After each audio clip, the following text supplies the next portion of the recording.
We'll discuss something about William Wordsworth in this video.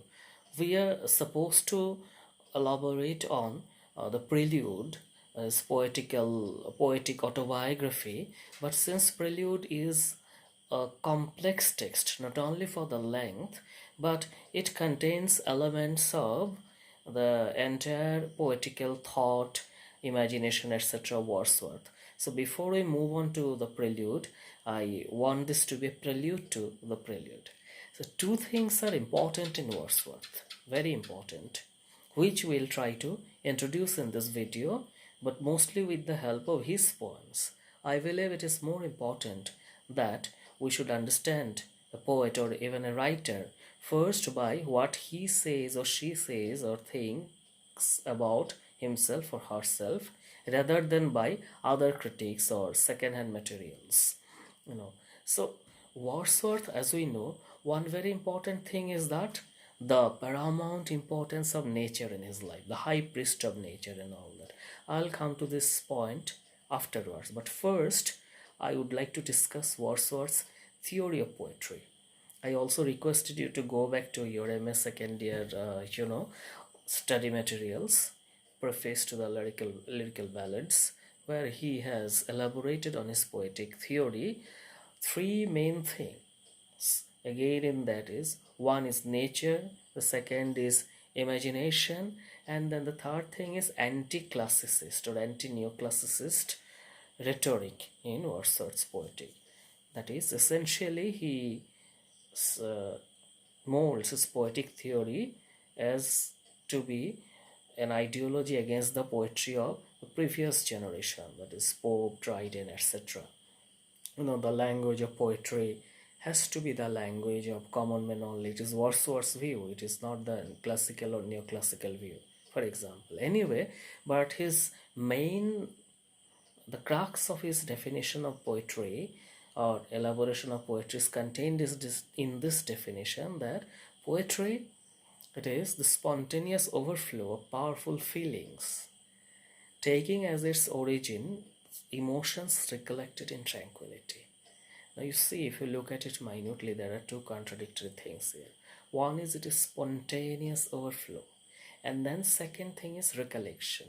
Now if there is recollection, how can it be spontaneous? So if you read further from the lyrical ballads, there are stages. Wordsworth doesn't mean that the poet sees a tree or whatever and immediately takes a book or pen and keeps writing. That may be there occasionally, but mainly there are stages. So the first stage, the spontaneous feeling of unity with nature must be there within the poet, and then later it has to be recollected and then actually represented. Now I have quoted his definition of poetry. Now let us try to understand it from a very famous poem of his, The Daffodils. It starts, I wandered lonely as a cloud that floats on high over vales and hills, when all at once I saw a crowd, a host of golden daffodils, beside the lake, beneath the trees, fluttering and dancing in gentle breeze, continuous as the stars that shine and twinkle on the Milky Way. I'll stop here as of now. So I wandered lonely as a cloud. Loneliness is important, to understand nature. We get this hint again and again from Wordsworth. So just as a cloud floats on high over vales and hills, he was wandering through his natural landscape, chosen landscape. Suddenly he saw thousands of daffodils blooming together. I had this experience when I used to come to the university from the town. I used to find a lot of lotuses in full bloom near this Borom Baba temple at a particular time of year. I miss those things these days, those flowers very much. White lotuses they were. Anyway, I'll just elaborate a little more on this. You see, he is on the ground on earth, but nature is not only earth, it's all encompassing. So immediately he goes from the daffodils to the Milky Way. So the lake, the trees, the daffodils, the stars, the Milky Way, the entire range of creation is covered within a few lines. So there is a symmetry, there is a you can say synchrony in nature, if you can see. I will skip the middle part, and then the end part of the poem, if we come to that, he says, I gazed and gazed, but little thought what wealth to me the show had brought. For uh, oft when on my couch I lie, in vacant or in pensive mood, the flash upon that inward eye, which is the place of solitude. And then my heart with pleasure fills and dances with the daffodils. So he is recollecting now. When you see it, you cannot understand.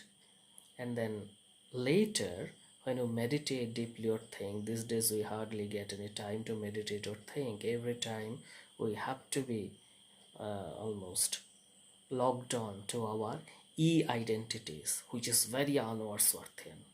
Even the thing that we are doing now actually is anti-Wordsworthian. Anyway, so later when you recapitulate or recollect, then you get a kind of serene bliss which cannot be expressed in words. So in this poem, if you follow this daffodils, very simple, very short poem, and in fact I think 90% of who have read English literature in schools have come across this poem in class 5, 6 or 7 or whatever. So just read it and now look at it from this point of view, how it is a practice of his theory of poetry being emotions recollected in tranquility, right? So this part you remember and reread from Preface to the Lyrical Ballads, the further details on the poetic process. Now we come to the second part, paramount importance of nature in Wordsworth. Nature is not only the source of joy but also of delight. I mean, also of learning. So we go back to the famous Philip Sidney's wordings that the aim of poetry is to delight and to teach. So a poetry can only delight and teach, according to Wordsworth, if it is closely connected to nature, because nature has this healing power. In today's life, what has happened? See, Wordsworth was reacting to the rampant and tremendous industrialization that was going on all around. He could foresee the trouble that human beings were putting themselves in. That's why poets are prophets at times. This global warming, greenhouse gases, the glaciers, melting, and right now this coronavirus, this has just come, if you remember, in the wake of the burning of Amazon forests. Apparently there is no link, but Amazon forests, which were known to be the lungs of the earth, got burned 2-3 months back, and then we have this fiasco. And it's definitely, it is rampant killing of animals, nature. And then how has this spread? It is due to technology, because we are globally connected and the spread is also global. So Wordsworth could foresee that. So in another poem, please read that, these two poems, Daffodils and this Lines Written in Early Spring, very short poems, before you go on to Prelude. Or even if you have read the Prelude on your own, read this too, you'll be enriched. Whatever is there in Prelude is there in encapsulated form. The seed is there, Bij, in these two poems. One is poetic creation and the other is nature. So in Lines Written in Early Spring, he says, I heard 1,000 blended notes while in a grove I sat reclined in the sweet mood when pleasant thoughts bring sad thoughts to the mind. Why pleasant thoughts are bringing that sad thought into his mind? He was sitting in a very natural atmosphere, the grove, because to her fair walk did nature link the human soul that through me ran, and much it grieved my heart to think what man has made of man. That is, nature has linked our souls, individual souls, to herself, but we are ignoring that by inventing technologies, everyday newer things, and distancing ourselves from nature. Take our daily schedules. What would have been the daily schedule of, say, our forefathers, even two generations back. Getting up in the morning, the first thing is that take a walk, get acquainted with nature and all that. Now the first thing we do is check our mobile, WhatsApp, mail, any mail instruction has come from, office, or some other important communication from friends. Some messages are meaningless also. Lots of good morning, good evening, these things. Not necessary, mornings are good. They will be good, or they will be bad so far as we are in this phase. So it's no use. So I don't believe in these things unless there is something very meaningful in those messages. It's sheer wastage of time.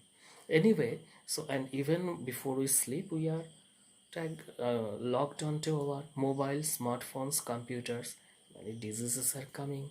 Text neck syndrome, for example, is a disease in which our this neck, back, these things get eroded before time, and there is huge pain in early 40s, even late 30s. People are suffering from that, especially those who are in corporate sector. Because of this artificial thing, the nature did not make us to be looking at a screen 24 into 7 or whenever we are awake. So I think you have understood. This is just one example, but everywhere, everything that we do or live is unnatural. It is kind of moved away from nature. So the humans, Wordsworth could foresee that, because his time was the beginning of industrialization. Just a generation later, another very important figure, Dickens, Charles Dickens, he also attacked the same industrialization, though albeit from slightly different point of view, that is exploitation of the poor, the marginalized, the working class. So in both of them, in a way, prefigured Wordsworth. Definitely, Dickens was a rough contemporary of Karl Marx. So there were non-Marxist resistances to industrialism as well. We should not be led to think, as I teach Marxism in other people, 202, that we should not be led to think that Marxism was the only mode of challenge to industrial capitalism, though it is definitely a more organized, theoretical, and all those things. But many others, and Wordsworth is a prime figure. In fact, he raised money and then tried to change the route of the train, which was supposed to pass through his very favorite Lake District. You will find this similar kind of resentment against technological civilization in Gandhi's Hind Swaraj, if you want to relate. Tagore in many places, but most of all, this Wordsworthian note in The Religion of the Forest, though is given a very Indian view. Tagore, please read that too. That Indian civilization, Vedas, Upanishads, etc., emanated from the forest. So the Indian idea was always living in harmony with nature. Look at our northeast, very own northeast. So all the people, community here have been living amidst nature for centuries. But what has happened in last 40, 50 years? Tremendous deforestation, urbanization. That's why untimely floods, displacement, etc., etc. So in a way, if we don't listen to nature, nature will punish us.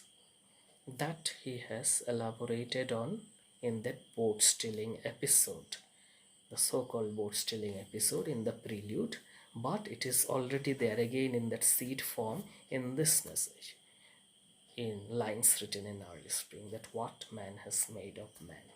So I believe that some part of this teaching you will carry beyond the classroom, beyond your exam papers, and try to tune yourselves to nature a little more. You're still like you're already much more tuned to nature than people in metropolitan settlement, but still we should do more so that we do not finally suffer. And then another note that the poem establishes, lines written in early spring, it is not only the physical suffering. The examples that I give of corona or this text neck syndrome, these are physical, but mentally also, if you are, divorced from nature, you become unhappy. That's why stress, depression, suicide, all these are on the rise today because we are unnatural setting. And it has been proved in scientific researches also.